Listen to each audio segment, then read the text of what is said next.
बेलापूर बुद्रुक ग्रामपंचायतच्या सत्ताधाऱ्यांच्या व प्रशासकाच्या विरोधात ग्रामपंचायत सदस्य रमेश अमोलिक यांनी श्रीरामपूर येथील पंचायत समितीसमोर आमरण उपोषण सुरू केलं आहे। 21 जानेवारीला बेलापूर बुद्रुक ग्रामपंचायत समोर रमेश अमोलिक यांनी सत्ताधाऱ्यांच्या विरोधात आमरण उपोषण सुरू केलं होतं। मात्र सत्ताधाऱ्यांनी अमोलिक यांना 26 जानेवारीच्या ग्रामसभेमध्ये घरकुलाचा विषय घेऊन तुमची काय मागणी असेल ती मान्य करू, मात्र 26 जानेवारीच्या ग्रामसभेमध्ये ग्रामपंचायत सदस्य रमेश अमोलिक यांचा घरकुलाचा विषय घेतला नसून समाधानकारक उत्तरे मिळालं नाही। त्यामुळे अमोलिक यांनी आजपासून पंचायत समिती श्रीरामपूर येथे पुन्हा उपोषण सुरू केलं आहे। आता माघार नाही। बेलापूर गावामध्ये घरकुलाची योजना चालू आहे, ते घरकुल नियमाप्रमाणे गोरगरिबांना वाटप झालं पाहिजे अशी मागणी अमोलिक यांची असून जोपर्यंत माझ्या मागण्या सत्ताधारी व प्रशासक मान्य करत नाही तोपर्यंत आमरण उपोषण सुरू राहील असा इशारा यावेळी आंदोलक रमेश अमोलिक यांनी दिला आहे। मी दिनांक 21/1/2026 रोजी बेलापूर ग्रामपंचायत या ठिकाणी उपोषण केलं होतं।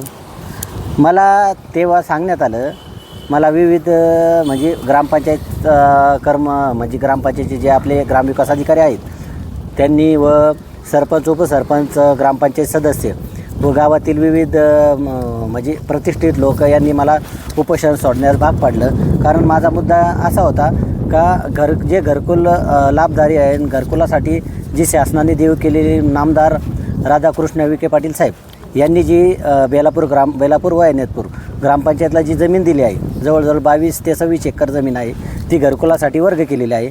घरकुल, माझा प्रश्न असा आहे, घरकुलाचे जवळजवळ 1095 लोक यादी मंजूर झालेली आहे आणि जवळजवळ आता 946 लोकांच्या खात्यावर जवळ 15,000 रुपये येऊन पडलेले असल्यामुळे आता मार्च एंड जवळ येत आहे।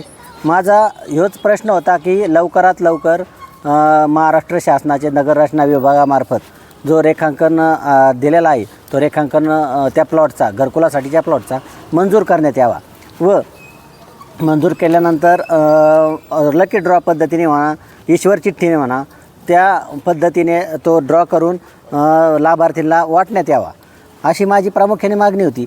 तर मला ते असं सांगण्यात आलं का तुमचा 26 जानेवारीला जी ग्रामसभा होणार आहे त्या ग्रामसभेत तुमचा विषय घेऊ, विषय पत्रिकेवर 8 नंबरचा जो विषय होता घरकुलासाठीचा तो घेण्यात येईल।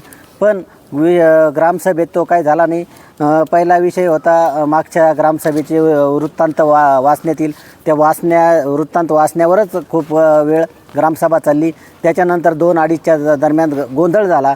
माझ्या मूळ मंजूर करणे म्हणजे नगररचनाचं रेखांकन मंजूर करणे हा कुठलाही त्याच्यावर विषय घेतला गेलेला नाही। त्यामुळे मला माझ्या समाधान झालं नाही। गोरगरीब जनता त्या कालच्या ग्रामसभेत 26 जानेवारी 2026च्या ग्रामसभेत माता भगिनी उपाशी तापाशी 2 ते 3 तास येऊन बसल्या, त्या रडत होत्या अक्षरशः। त्यांच्याबाबत कुणीही बोललं नाही। हे सत्ताधारी गट फक्त पांघरून घेण्याचा एक अंगावर का आम्ही करू तोंडी बोलीवर, कागदाने कोणीही बोलत नव्हतं, कागद दाखवून कोणी बोलत नव्हतं। उद्या माझ्या विरोधात बाईट देतील, आम्ही कागदावर असं केलं, आम्ही कागदावर तसं केलं। मागच्या उपोषणाच्या वेळेस माझ्या याच्यात बोलण्यात आलं का हे जे उपोषण होतं आहे राजकीयदृष्ट्या पुढं आगामी येणाऱ्या निवडणुकीला सामोरे जाण्यासाठी करतायत।